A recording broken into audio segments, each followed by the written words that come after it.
अस्सलाम वालेकुम बच्चों, फैज़ एजुकेशन इंस्टीट्यूट फैज़ाबाद नौगांव की ऑनलाइन क्लासेस में आपका खैर मकदम है। आज हम एक्सरसाइज 14.1 पढ़ेंगे। कहीं कुछ डेफिनेशंस आएंगी, वो हम ड्यूरिंग द एक्सरसाइज ही क्लियर कर देंगे।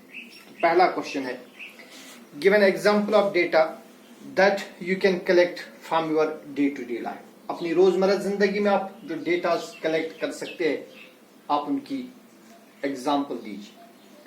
देखिए बेटा, आप अपनी रोजमर्रा जिंदगी में अपने स्कूल के बारे में बहुत तरह के डेटा कलेक्ट कर सकते हैं, जैसे number of students,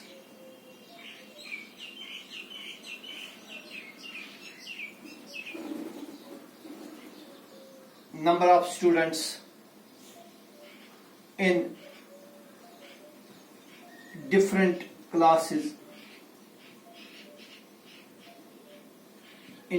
classes of our school।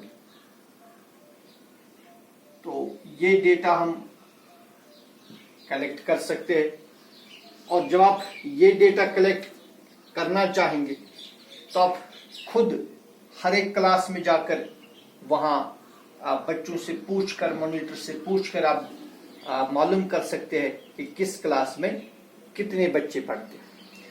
तो जब आप खुद जाएंगे हर क्लास में, खुद मालूम करेंगे कि किस क्लास में कितने बच्चे हैं, तो फिर आपको मालूम है ये डेटा जब आपने खुद कलेक्ट कर लिया तो ये फिर क्या हो गया, प्राइमरी डेटा। तो ये डेटा बनेगा, ये बनेगा प्राइमरी डेटा, क्योंकि हमें फिर बताना है कि जो आपने ये डेटा कलेक्ट कर लिया इसको आप क्लासिफाई करना है इस प्राइमरी डेटा और सेकेंडरी डेटा। तो ये हम इसी में दूसरा क्वेश्चन भी कर रहे हैं। तो बेटा, जब आप खुद ये मालूम करेंगे कि हमारे स्कूल के किस क्लास में कितने बच्चे हैं, वो बनेगा प्राइमरी डेटा। इसी तरह आप दूसरी इंफॉर्मेशन कलेक्ट कर सकते हैं, number of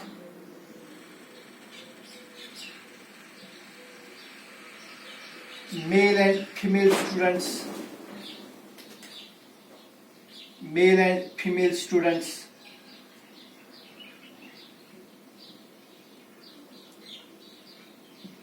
in 9th and 10th classes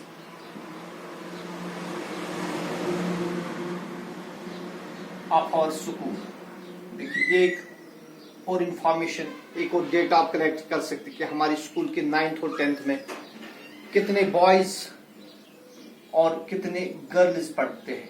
दो ही क्लास की हम बात करेंगे, ठीक है ना।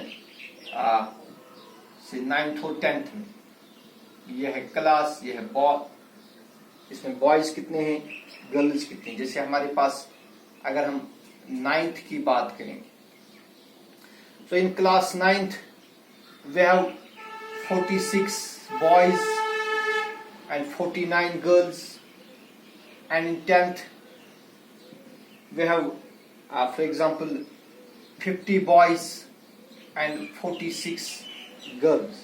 तो ये डेटा आप खुद कलेक्ट कर सकते हैं। तो ये भी जब आपने खुद डेटा कलेक्ट कर दिया, ये भी क्या बनेगा, ये भी प्राइमरी डेटा बनेगा, ठीक है। तो सपोज अब आपको एक और डेटा कलेक्ट करना है। मानिए इलेक्शन हुए, अब हिंदुस्तान में तो आए रोज इलेक्शन होते रहते हैं। किसी इलेक्शन में जो डिफरेंट पॉलिटिकल पार्टीज है उनको कितनी सीट्स मिली, ठीक है। Number of seats won bye different political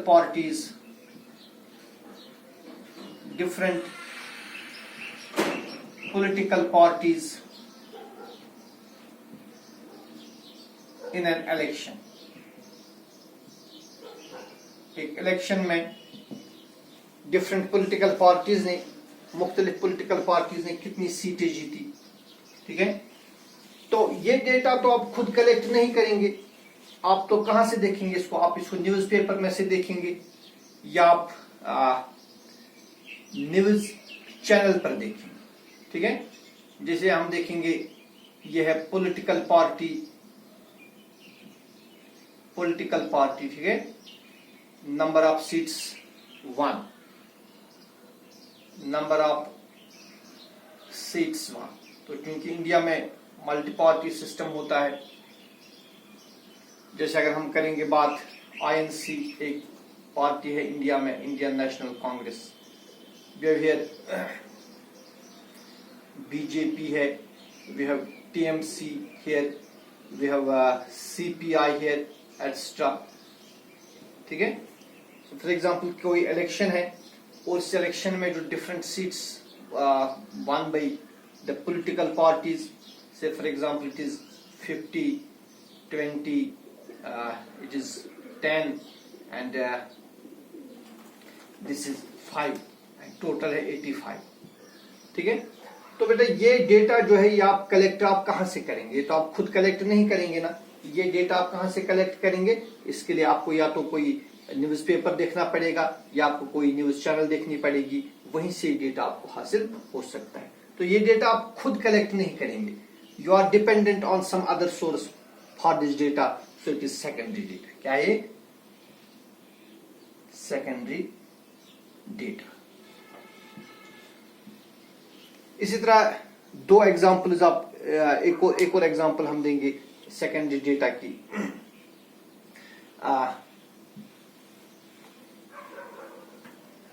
number of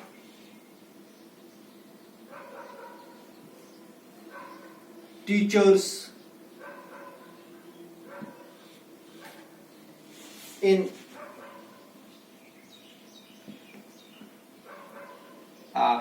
zone B के पोरा।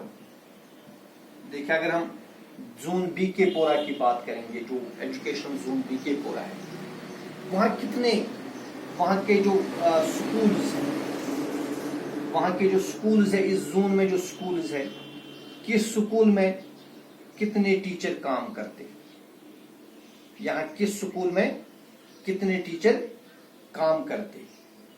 तो ये डेटा आप कैसे कलेक्ट करेंगे? आपको जोन बी के पूरा के जो डिफरेंट स्कूल्स है, किस स्कूल में कितने टीचर काम करते हैं, क्या आप हर स्कूल में खुद जाएंगे? नहीं। आप क्या करेंगे? आप जोनल एजुकेशन ऑफिस पर जाएंगे, जो जडीओ ऑफिस है बीकेपुरा का, आप वहां जाएंगे और फिर जो डिफरेंट स्कूल्स के नाम है, जैसे for example government middle school Bikepura, government middle school Chakpora, government middle school या गवर्नमेंट हाई स्कूल नौगाम, ठीक है। तो फिर किस स्कूल में कितने टीचर्स, ये इंफॉर्मेशन आप बेटा खुद कलेक्ट नहीं कर सकते। इसके लिए आपको कहां जाना है?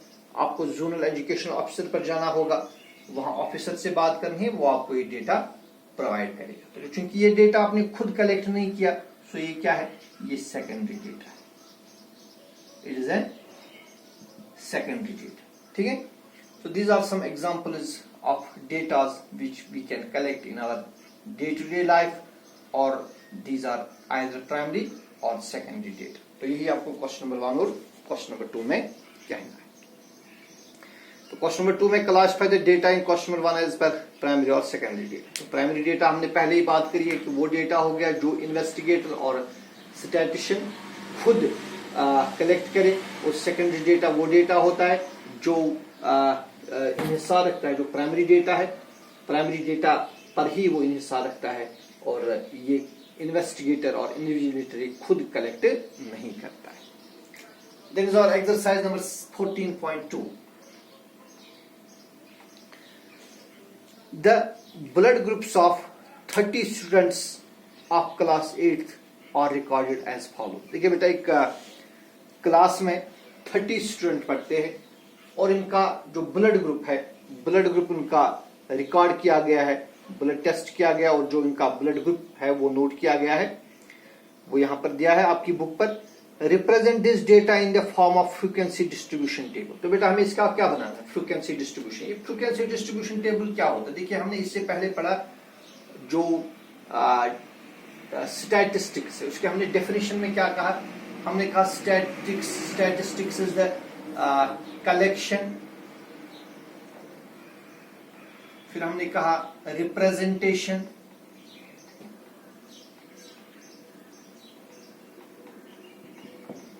इंटरप्रिटेशन,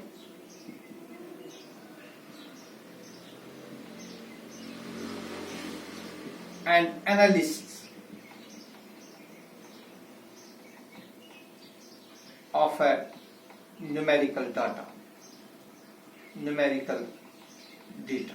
ठीक है, तो हमने देखा कि डेटा हम पहले सबसे पहले कलेक्ट करते हैं और कलेक्ट करने के डिफरेंट जो मेथड्स है, या तो बजाते खुद जो इन्वेस्टिगेटर है खुद डेटा कलेक्ट करे जिसको हम प्राइमरी डेटा कहते हैं, या फिर प्राइमरी डेटा का इस्तेमाल करके कोई दूसरा इसको रिप्रेजेंट कर सकता है, इंटरप्रिटेट कर सकता है, जिसको हमने कहा ये सेकेंडरी डेटा हो गया।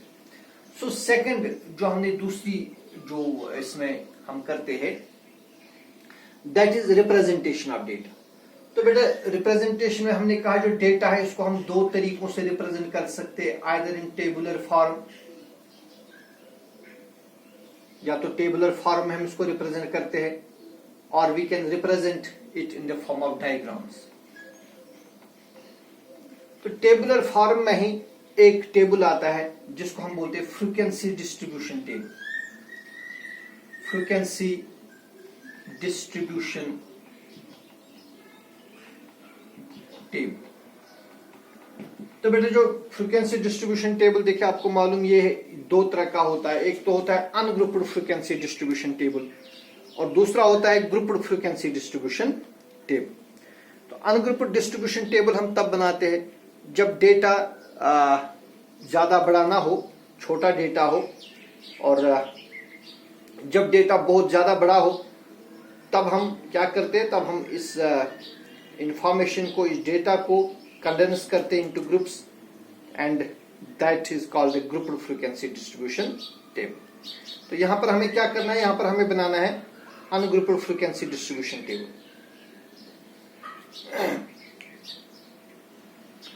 So we have given this data of blood groups of 30 students. हम इसको क्या करना है, we have to make a frequency distribution table for this. तो बेटा हम क्या करेंगे, देखिए we have given blood groups, पहले हम लिखेंगे blood group। हमें इस इंफॉर्मेशन को रखना है in the form of a table using tally marks। तो इसके बाद हम लिखते हैं टैली मार्क। टैली मार्क हो गया काउंटिंग करना, काउंट करना। ठीक है, जैसे आपने देखा होगा जब हमें कोई बहुत सारी चीजें काउंट करनी होगी तो हम फिर इस तरह करते हैं, जैसे आपने 100 चीजें काउंट की, फिर आप 100 के बदले एक वही उसी किस्म की कोई एक चीज बाहर, जैसे पुराने जमाने में जब हमारे घरों में ईंटें पहुंचती थी, जब हम ब्रिक्स लाते थे ना, तो फिर वो ब्रिक्स हम काउंट करते थे। आज तो ब्रिक्स काउंट नहीं करते, जब आप टिपर में ब्रिक्स आती है तो हम मानते हैं 3000 होंगे, लेकिन कुछ साल पहले हम इनको काउंट करते थे। तो जब 100 ब्रिक्स काउंट होती थी ना, फिर हम 100 ब्रिक्स के बदले एक ब्रिक ऐसे रखते थे, तो इसका मतलब हो गया था ये 100 है। इसी तरह जब हम 200 ब्रिक्स काउंट करते थे तो हम यहाँ दूसरी लाइन देते थे, 300 काउंट करते थे तो तीसरी लाइन देते थे। तो इस तरह हमारे जब टोटल में जब हमें काउंट करना होता था तो हमारी जो काउंटिंग है वो इजी हो जाती। तो इसी तरह हम टैली मार्क्स यहाँ पर लेते हैं, और इसके बाद इसमें एक और होता है जिसको हम फ्रीक्वेंसी बोलते हैं। तीसरा जो टेबल में जो तीसरा कॉलम, इसको हम फ्रीक्वेंसी बोलते हैं। ठीक है, नंबर ऑफ स्टूडेंट्स यहां पर हम देखेंगे, नंबर ऑफ स्टूडेंट्स, तो इसको हम फ्रीक्वेंसी भी बोलते हैं। इस फ्रीक्वेंसी को हम अक्सर रिप्रेजेंट करते हैं एफ से। किसे? तो आगे जब चलेंगे तो आप देखेंगे जो फ्रीक्वेंसी है इसको हम एफ से रिप्रेजेंट करते हैं। तो बेटा हमारे पास जो ब्लड ग्रुप्स है, हमारे पास ब्लड ग्रुप्स है A, blood group B, blood group A B and blood group O. ये हमारे पास 4 ब्लड ग्रुप्स है। देखिए ये लाइंस ड्रा करने की जरूरत है नहीं, चलिए ठीक है, नहीं करेंगे। अब आपको जो आपको डेटा दिया हुआ ये ऑब्जर्व करना है। देखिए बेटा इस डेटा में जो पहला ब्लड ग्रुप दिया है दैट इज ए, तो आप इस ए के सामने एक लाइन देंगे, ठीक है। फिर दिया है, फिर वहां लिखा है बी, तो आप बी के सामने एक और लाइन देंगे। फिर लिखा है ओ, ओ 2 बार है तो आप ओ के सामने 2 लाइन देंगे। फिर ए बी है तो यहां पर आप ए बी के सामने एक लाइन देंगे। फिर ओ एक और बार है तो यहां पर ओ के सामने आप एक और लाइन देंगे, ठीक है। फिर है ए, तो यहां पर हम एक लाइन देंगे। ए के बाद फिर से ओ है, आप यहां पर चौथी लाइन देंगे। फिर बी है तो बी के सामने एक और हम मार्क देंगे। फिर से ए है, यहां एक और मार्क देंगे। इसके बाद ओ है, देखिए बेटा फिर से ओ है। जो 5वीं लाइन है ना वो आप इस तरह देंगे, वो सीधे इस तरह देने की जरूरत नहीं। जब 4 लाइन्स वर्टिकल आ गई तो फिर जो 5वीं लाइन है वो आप इस तरह, जो 5वीं लाइन का टॉप और पहली जो लाइन है उसका जो बॉटम है वो आप ज्वाइन कर देंगे। तो उसके बाद फिर से बी है तो बी के सामने आप एक और लाइन देंगे। फिर ए है, यहां पर हम एक और लाइन देंगे। फिर ओ 2 बार है तो ओ के सामने आप फिर से 2 लाइन देंगे। फिर है ए के साथ पहले ही 4 लाइन आ गई, 5वीं हम ऐसे देंगे, ठीक है। फिर है ए बी, यहां पर हम एक और लाइन देंगे। उसके बाद एक और बार है ओ, यहां पर आप फिर से एक और लाइन देंगे। फिर ए 2 बार, यहां पर हम 2 लाइन और देंगे। फिर बेटा ओ मजीद 2 बार, देखिए मजीद 2 बार है, चौथी लाइन ऐसे देंगे और 5वीं फिर से इस तरह आएगी। और फिर ए बी है, यहां पर आप एक और लाइन देंगे।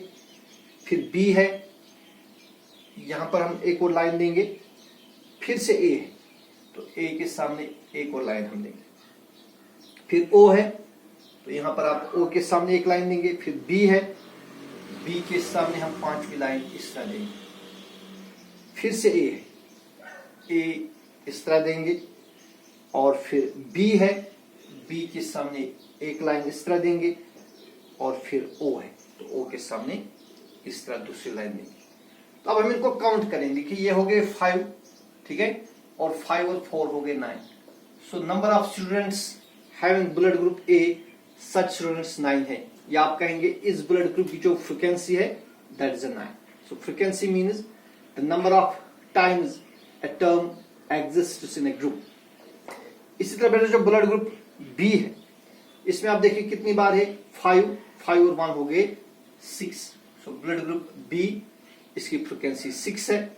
और जो ब्लड ग्रुप ए बी है, ब्लड ग्रुप ए बी की जो फ्रीक्वेंसी है ये 3 है।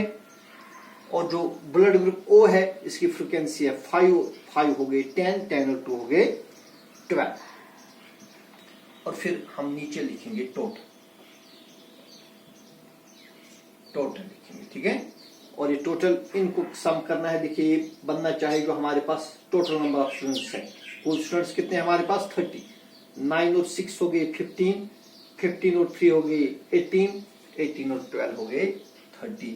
So this is the frequency distribution table for this information. लेकिन बेटा ये frequency distribution table it is ungrouped frequency distribution table, ठीक है। इसके बाद हमें बनाना है ग्रुप फ्रीक्वेंसी डिस्ट्रीब्यूशन। देखिए जब हमारे पास कभी डेटा बहुत बड़ा होता है उस वक्त हम जो डेटा है इसको हम कंडेंस करते हैं इनटू ग्रुप्स। और जब हम इंफॉर्मेशन को रखते हैं उस टेबल में that is called group frequency distribution table. जैसे क्वेश्चन नंबर 2 है द डिस्टेंस, अच्छा चलिए सॉरी, इस क्वेश्चन में फिर दूसरा हिस्सा है represent the data in the form of frequency distribution table which is the most common and the rarest blood group. तो आप देखिए इनमें से सबसे ज्यादा कॉमन ब्लड ग्रुप कौन सा है। तो we can write blood group O. Blood group O की जो फ्रीक्वेंसी है वो सबसे ज्यादा है, वो 12 है। So blood group O is the most common most common blood group, जो सबसे ज्यादा आम ब्लड ग्रुप है, that is blood group is the most common blood group. O is the most common. And which is the rarest, फिर दूसरा कहता है question, and which is the rarest, और सबसे कम कौन है? Blood group AB is the rarest, जो सबसे कम ब्लड ग्रुप पाया जाता है, that is only in 3 students. So out of 30 students, 12 have the blood group O and only 3 have the blood group AB. So O is the most common and AB is the rarest blood group among the students. अच्छा जी, फिर इसके बाद है question number 2।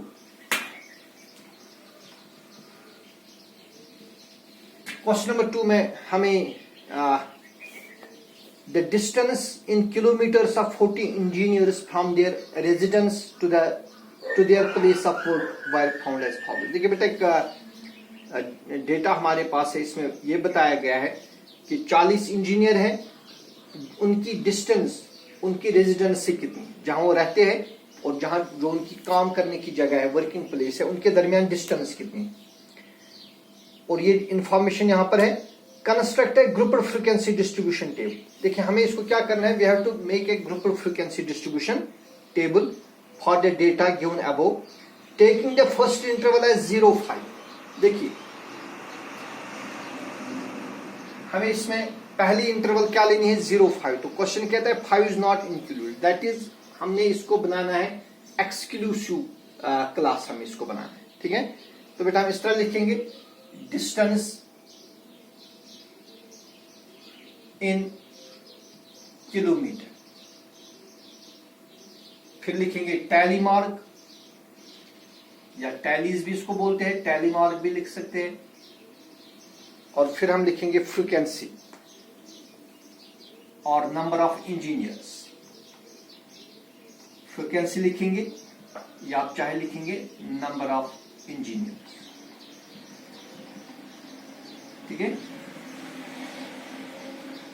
Okay, तो question कहता है कि आप इसको बनाइए ग्रुप्ड फ्रीक्वेंसी डिस्ट्रीब्यूशन टेबल, और हमारे पास जो पहला ग्रुप है दैट इज 0 to 5।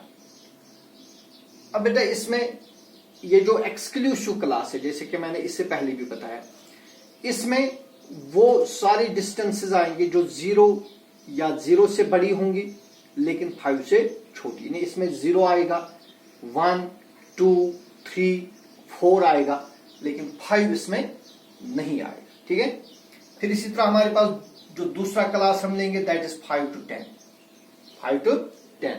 तो यहां पर 5 6 7 8 और 9 आएगा, लेकिन 10 नहीं आएगा। दूसरी बात आप ऑब्जर्व करें, जो पहली क्लास का अपर लिमिट है वो दूसरी क्लास का लोअर लिमिट है, लिहाजा ये जो ये क्लासेस है इनको हम बोलते हैं एक्सक्लूसिव क्लास, क्योंकि इसमें 5 जो है एक्सक्लूड होता है।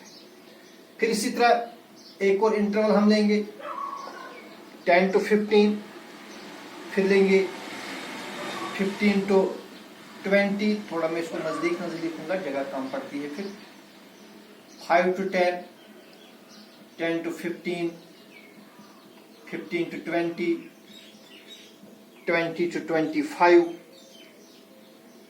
25 to 30, 30 to 35। अब हमने 35 तक क्यों लिया? अगर आप ऑब्जर्व करेंगे जो टेबल आपके पास है, ये जो इंफॉर्मेशन आपके पास है, इस इंफॉर्मेशन में आप देखेंगे जो सबसे ज्यादा डिस्टेंस है that is 35, that is less than 30, that it is perhaps 34, जो सबसे बड़ी डिस्टेंस है दैट इज 34। तो हम इसलिए जाएंगे कहां पर, 35 तक जाएंगे।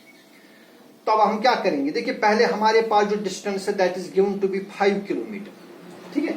तो बेटा जो पहली क्लास है, क्योंकि मैंने कहा जो 0 to 5 में 0 1 2 3 4 तो आएगा, लेकिन 5 इसमें नहीं आएगा। तो फिर जो 5 है, 5 कहां पर आएगा, वो दूसरी क्लास में आएगा, इसमें आएगा 5 6 7 8 9। तो लिहाजा हम इस क्लास में एक लाइन देंगे, ठीक है। ये लाइंस देने की जरूरत नहीं है, ये मैं इस यहां पर इसलिए दे रहा हूं क्योंकि ये कहीं मिक्स ना हो जाए, फ्रीक्वेंसीज कहीं मिक्स ना हो जाए, क्योंकि यहाँ पर आपकी कॉपी पर आपको ये बनाने की जरूरत नहीं है। ये लाइंस आपको देने की जरूरत नहीं है कॉपी में। तो इसी तरह बेटा एक और डिस्टेंस है 3। देखिए 3 किलोमीटर 0 और 5 के दरमियान 3 आएगा। इसके बाद क्या है 10 कहां पर आएगा, ये आएगा इस क्लास में 10 to 15 क्लास में। फिर है 20, तो ऑब्वियसली 20 to 25 क्लास में आएगा। फिर है 25, वो यहां पर आएगा 25 और 30 की जो क्लास है, क्योंकि इस क्लास में 25, 26, 27, 28 और 29 आएंगे, लेकिन 30 नहीं आएगा। फिर है 11, देखिए 11 कहां पर आएगा, यहां पर आएगा। फिर है 13 भी यहीं पर आएगा। फिर क्या है 7 यहां पर आएगा 5 to 10 क्लास में। फिर 12 है, 12 भी यहीं पर आएगा। इसके बाद है 31, वो इस क्लास में आएगा 30 to 35। फिर है 19, देखिए 19 कहां पर आएगा, यहां पर आएगा, शाबाश। फिर क्या है 10 भी यहां पर आएगा, लेकिन यहां पर क्योंकि ऑलरेडी 4 लाइन आ गई है वर्टिकल, फिर हम 5वीं लाइन और इसको क्या बोलते हैं हम स्लांटली देंगे। फिर इसके बाद है 12 भी यहीं पर आएगा 12। फिर है 17 इस क्लास में आएगा। फिर है 18 भी इसी क्लास में आएगा। फिर है 11 फिर से इस क्लास में आएगा। फिर है 32, वो यहाँ इस क्लास में आएगा। फिर हमारे पास 17, देखिए 17 कहाँ आएगा, वो 15 to 20 इस क्लास में आएगा। और फिर है 16 भी इसी में आएगा। 4 लाइंस ऑलरेडी वर्टिकल आई है, तो 5वीं लाइन स्लॉटली आएंगे। उसके बाद है 17 भी आ गया। और इसके बाद है 16 कहां पर आएगा भाई, 16 यहां पर आएगा। 16 के बाद है 2, तो बेटा ये डिस्टेंस यहां पर आएगा पहली क्लास में। फिर है 7 यहां पर आएगा। फिर 9 है, तो 9 भी यहीं पर आएगा। उसके बाद फिर से 7 है, वो भी यहीं पर आएगा, लेकिन इस तरह देंगे। और इसके बाद है 8 भी इसी में आएगा। फिर 3 है, 3 यहां पर आएगा। उसके बाद 5 है, 5 यहां पर आएगा। फिर है 12 इस क्लास में आएगा। फिर है 15 यहां पर आएगा। उसके बाद है 18, देखिए बेटा 18 भी इसी क्लास में आएगी। इसके बाद है 3 देखिए वो यहां पर आएगी 0 to 5 क्लास में। उसके बाद 12 है, 12 यहां पर आएगा, लेकिन 4 यहां पर वर्टिकल लाइंस पहले से आई है, इसलिए 5th लाइन स्लॉटली देंगे। फिर है 14 फिर से यहीं पर आएगा। फिर है 2 यहां पर आएगा, लेकिन वो 5वीं लाइन इस तरह देंगे। फिर है 9 यहां पर आएगा 5 to 10 क्लास में। फिर है 6, वो भी यहीं पर आएगा। उसके बाद है 15, तो 15 यहां पर आएगा इस क्लास में। उसके बाद फिर से 15 है, वो भी इसी क्लास में आएगा। उसके बाद है 7 इस क्लास में आएगा, लेकिन 4 वर्टिकल लाइंस पहले से आएगी, तो इस तरह ये लाइन इस तरह देंगे। और इसके बाद है 6 भी इसी में आएगा। और फिर है 12 कहां पर आएगा, 12 यहां आएगा। तो बेटा आप इनको काउंट करिए। देखिए आप तो 0 to 5 क्लास की फ्रीक्वेंसी कितनी है, इसकी फ्रीक्वेंसी है 5। और 5 to 10 क्लास जो है इसकी फ्रीक्वेंसी है 5 और 5 10 plus 1 is 11।